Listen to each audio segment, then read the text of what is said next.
$81 billion was lost to this kind of ad fraud in 2022.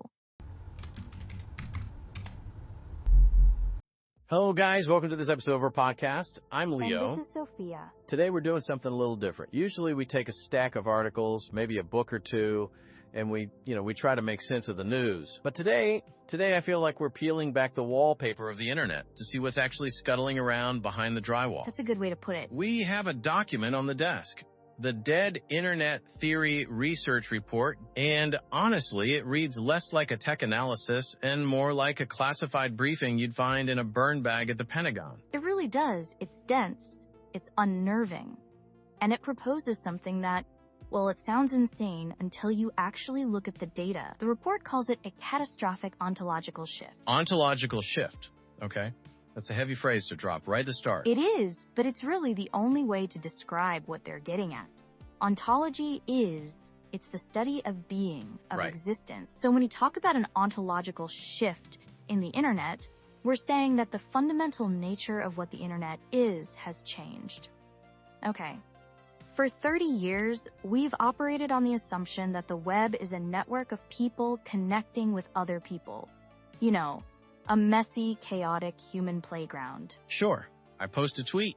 You argue with me, human to human. The premise of this report is that reality has inverted. That's the key word they use over and over.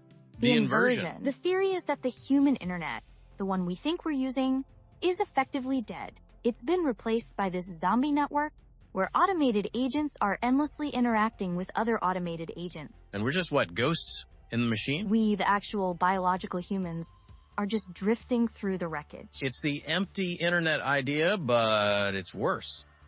It's not empty, it's crowded, but just not with us. It feels like we're stepping into a digital episode of the X-Files. So, okay, let's put on our trench coats. If this is a crime scene, we need to establish the timeline. Because this didn't just happen overnight, did it? This theory has been bubbling up from the underground for a while. Oh, for a while. It has. To understand the archaeology of this conspiracy, you have to go back to what the report calls the text. The text.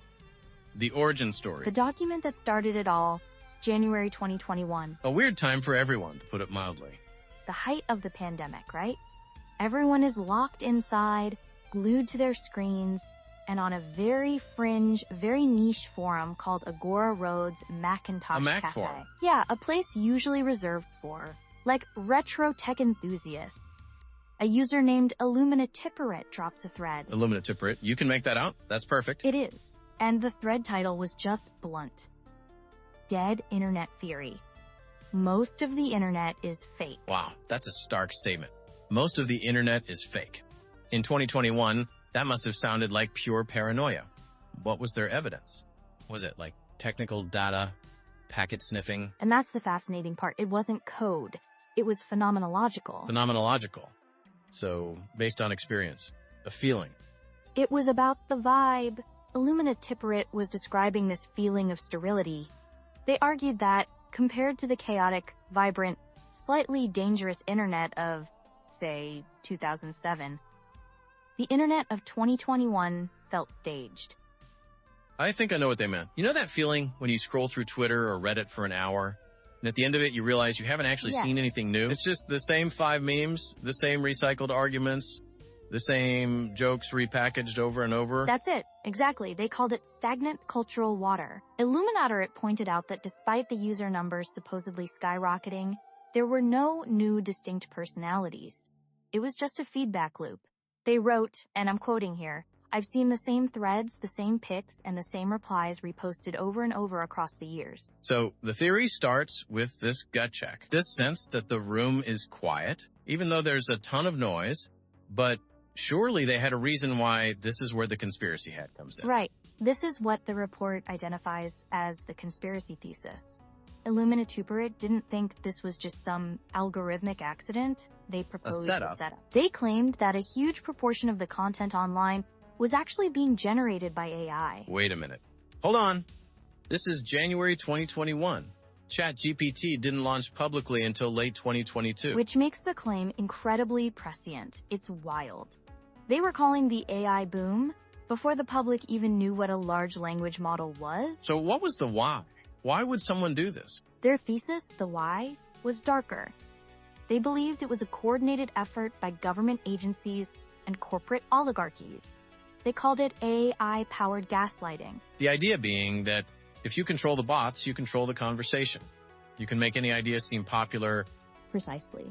If you can surround every real human with 500 bots that agree with a specific narrative, you can manufacture consent. You can drown out dissent, not by censorship, but just by noise. Okay, that's the strong theory. The guy in the government bunker adjusting the gaslight dial. I have to say, I'm always skeptical of those kinds of theories because they assume the government is competent enough to pull that off. And that skepticism is healthy. It's important. The report actually pivots here. It suggests that while the strong theory makes for a good movie plot, the weak theory is actually much more disturbing and much more likely. So what's the weak theory? That you don't need a shadowy cabal to kill the internet.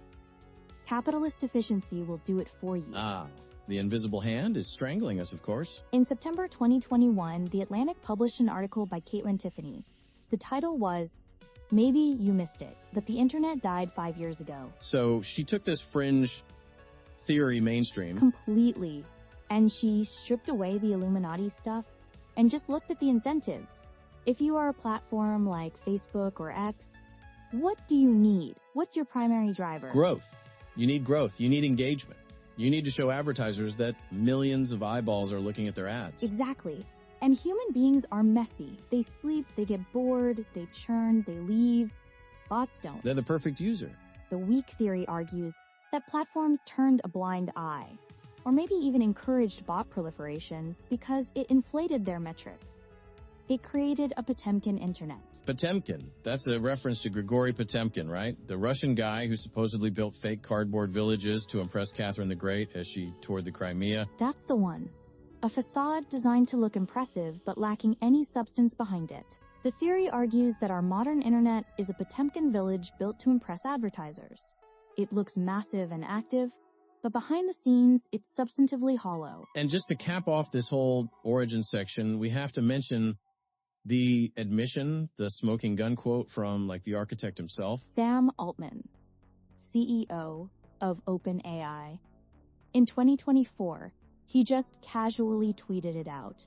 He said, "I never took the dead internet theory that seriously, but it seems like there are really a lot of LLM-run Twitter accounts now." That is the ultimate, the call is coming from inside the house moment. It really is. When the guy building the robot army looks out the window and says, a lot of robots out there, we're in trouble. It validates the entire premise, but, vibes and tweets are one thing. We promised an investigation.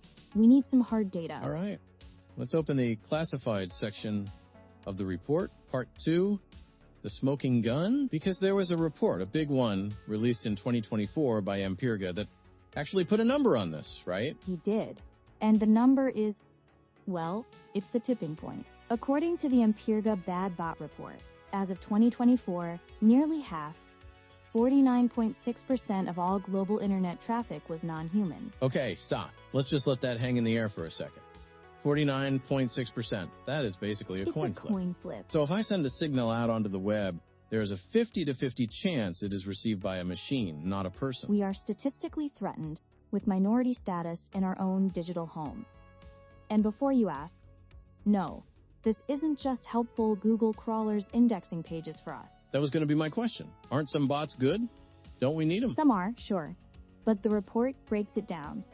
32.0% of all internet activity is categorized as bad bot traffic. Bad bot. It sounds like a generic term from a sci-fi movie. What are we actually talking about? We're talking about aggressive agents, scrapers that are stealing content, spammers flooding comment sections, fraudsters testing stolen credit card numbers, DDoS attackers trying to knock sites offline. So they're not passive observers? They are predators. This is active malicious traffic. And the report also mentions a shift in who is making them, right? It used to be you needed to be some kind of sophisticated hacker to run a botnet. That's the simple bot revolution. The report notes a massive surge in simple bots because of LLMs, because of tools like ChatGPT. You no longer need to be a master coder to write a script. You can just ask for one. You can just ask the AI, hey, write me a Python script to scrape this website and post comments. and it will. So it's the democratization of digital pollution. Any kid with a laptop can now flood the zone. Precisely. It's low-skill, high-volume aggression. And the scary part is how they are getting in. The report highlights the API factor. The API. That's how different apps talk to servers and each other. Think of the API as the service entrance of a hotel. Guests go through the front door with a login cage. Vendors and staff use the service entrance in the back. It's machine to machine. The report states that 44% of all account takeover attacks now target APIs. So they aren't even trying to guess my password on the login screen anymore. No, that's too slow. It's inefficient. They are attacking the machine-to-machine connection directly. And the insight here is terrifying. The internet infrastructure is being optimized for machines to talk to machines. Humans are just the credentials. We are just the keys the bots steal to get inside the room. I feel like a battery in the Matrix, just a resource for the system. But this brings me to the biggest question, motive. We have the weapon, which is the bots. We have the crime scene, which is the internet. But why? Why turn the internet into a ghost town? Who benefits? Follow the money. Always follow the money. This brings us to the economic engine of the dead internet. It's not just pranks and hackers. It is a massive structural money laundering operation for advertising. Money laundering? Yeah. That implies criminal intent on a global scale. It is fraud, normalized industrial scale fraud. We talked about the Potemkin village. Let's apply that to, say, a sneaker ad. Okay. Nike wants to sell a sneaker. Nike pays an ad network $1 million to show their sneaker ad to humans. The ad network then distributes that ad to thousands of websites. Right. Standard procedure. But many of those websites are what the report calls MFA sites made for advertising. I think I've stumbled onto these before. Yeah. You click a link that says something like top 10 ways to drink water, and the site is just a chaotic mess of 40 blinking ads and maybe 3 sentences of gibberish text. That's the one. Those are the slums of the dead internet. And here's the trick. No human ever visits those sites voluntarily. So how do they get traffic to show the advertisers? The site owner buys it. They pay a bot farm to send thousands of agents to the site. The bots land on the page. They scroll to simulate reading, and they view the Nike ad. So the Nike ad loads. Nike pays the ad network. The ad network pays the site owner. And the site owner pays the bot farm. And everyone takes a cut along the way. It is a completely closed loop. With no human involved. None. The report estimates that $81 billion was lost to this kind of ad fraud in 2022. The projection for 2023 was $100 billion. That is staggering. $100 billion. That's the GDP of a mid-sized nation just evaporating into a loop of machines showing ads to other machines. It creates a paradox of capitalism, doesn't it? We have an entire economy based on machines selling things to other machines with no actual product ever being consumed. It's pure economic nihilism. It's like the stock market running on autopilot long after humanity has gone extinct. But it's not just these hidden slum sites, is it? This rot is spilling out into the places we actually live, the public square, X, Facebook, Instagram, YouTube. Yes, the containment has failed. And this brings us to the most visible and, frankly, the most disturbing aspect of the report. The zombie internet.